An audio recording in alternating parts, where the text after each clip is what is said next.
That's Imore.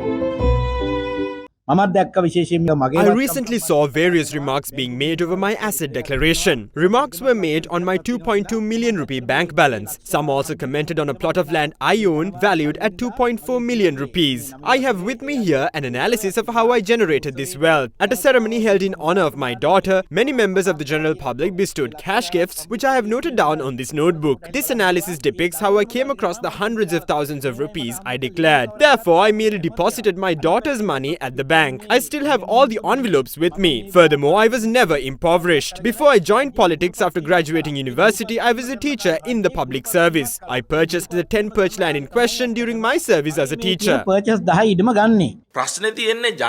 fact of the matter is this. JVP leaders on previous occasions claimed that most of their goods and services were paid off on their behalf by fellow comrades. The talk of the town today is how the JVP deceived the country by swindling the humble common man. While we serve to protect all comrades of our party, we will never be a burden to any such comrade during our political journey. We never claimed hefty compensation packages by claiming to have suffered property damage during arson attacks. We asked those who donated to the incumbent government whether they still think their donations were money well spent. The asset declarations clearly show that all those in the government are from the bourgeois class. They might very well be the most elite. Some think that wealth falls out of the sky. That is not the case. Certain members of the NPP may have been born into families with generational wealth. Some may have generated that wealth themselves. This comes as a surprise only to those who generated wealth by dishonest means, since they too have to declare the ways through which they generated their wealth. We declared our own assets. We submitted our own asset declarations. Therefore, we have no concern in this regard. That is because we can be transparent on how we generated our wealth. Within the next 5 years, you might be able to see for yourselves if we generated wealth through political means. We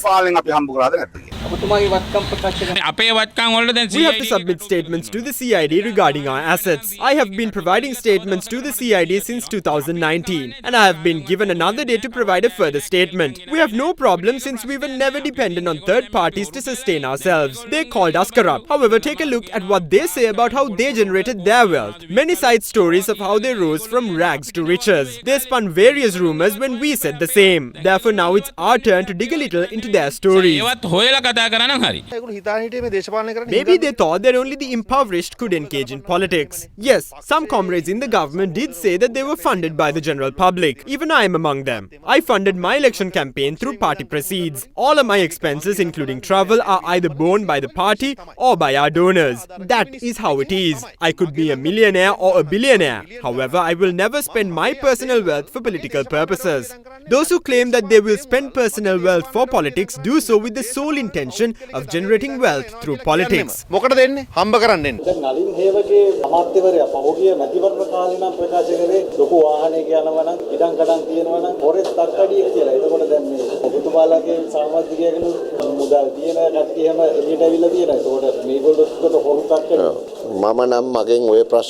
Whenever I was posed with this question, my answer has always been that I have certain assets with me. I have real estate and other property. I have had no problems on that front. All politicians are not thieves. I will not take on responsibility for remarks made by others on these concerns.